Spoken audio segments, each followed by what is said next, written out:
Hi students. So in this video, we're going to talk about the ranking of SKUs and its utility.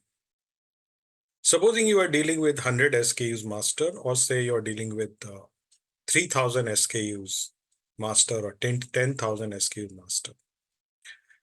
This application, ranking of SKU, can be required at SKU level analysis, can be required at subcategory analysis, product analysis, brand analysis, category analysis, etc. It gives clarity. Which SKU is doing the maximum good job for us. So we can rank it on the sales basis, we can rank it on the quantity basis also, we can rank it on the gross margin value basis also, which we call it rupee gross margin. Now, how do we do this activity? Though we have explained in our earlier video, but then I thought that we should have a separate video on this so that you get a clarity in this. Supposing you get sales, supposing I make one sheet of, say, products, right? And I put it here.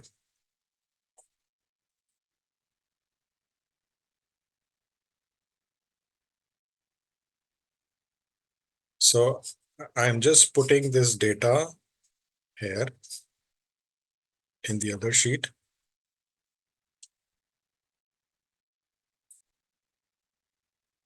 And I'm going to show you how you can do it.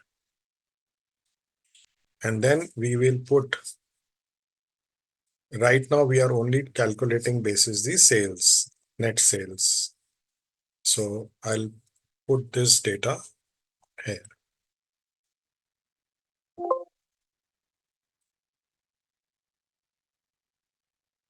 Okay, I get the net sales.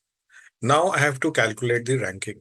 The first step is basically that you create a contribution percentage.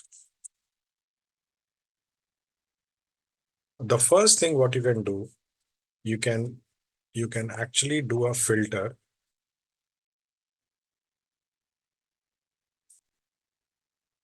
Put a filter here. And that's it. You have reached to the filter point. Now you say largest to smallest.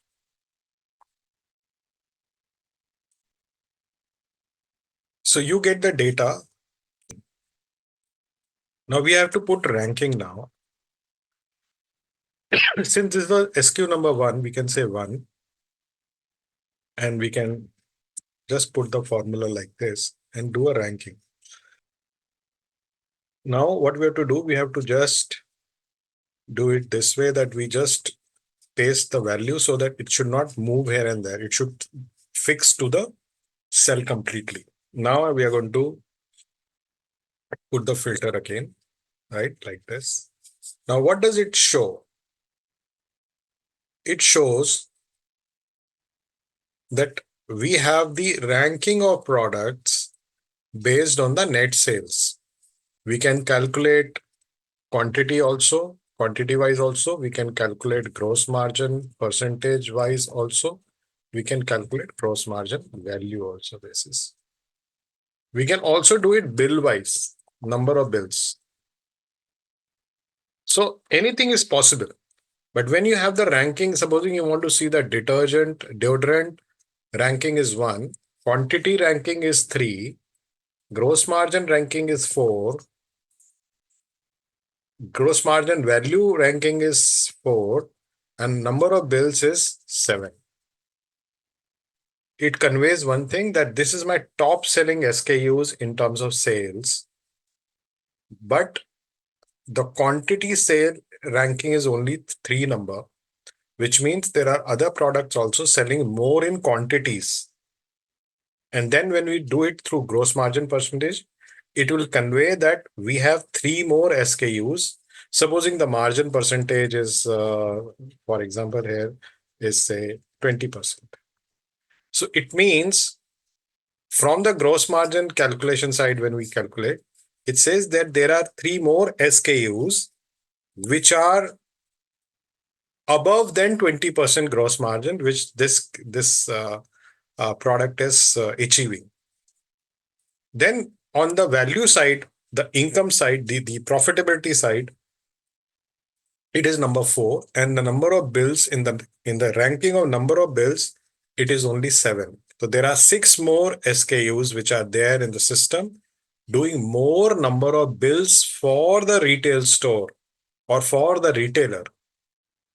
So when you have the ranking like this, it becomes very easy for you to focus correctly in your retail store, focus correctly in your merchandising initiatives, that which SKU you have to focus or which product you have to focus.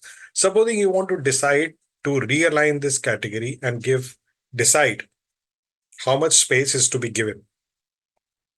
If you have the annual data available, or if you have last 3 years data available with you, then you will exactly get a sense out of it that where is this product, how this product is performing versus the other products in a given retail store or group of stores, and what action you have to take now. Because this is a real time data available which is already achieved. So there is no gut feel here.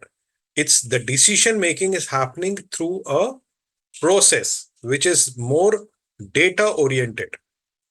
So this way you can actually calculate your ranking for sales, for quantities, for gross margin percentage, for gross margin value, number of bills, gross margin percentage, etc.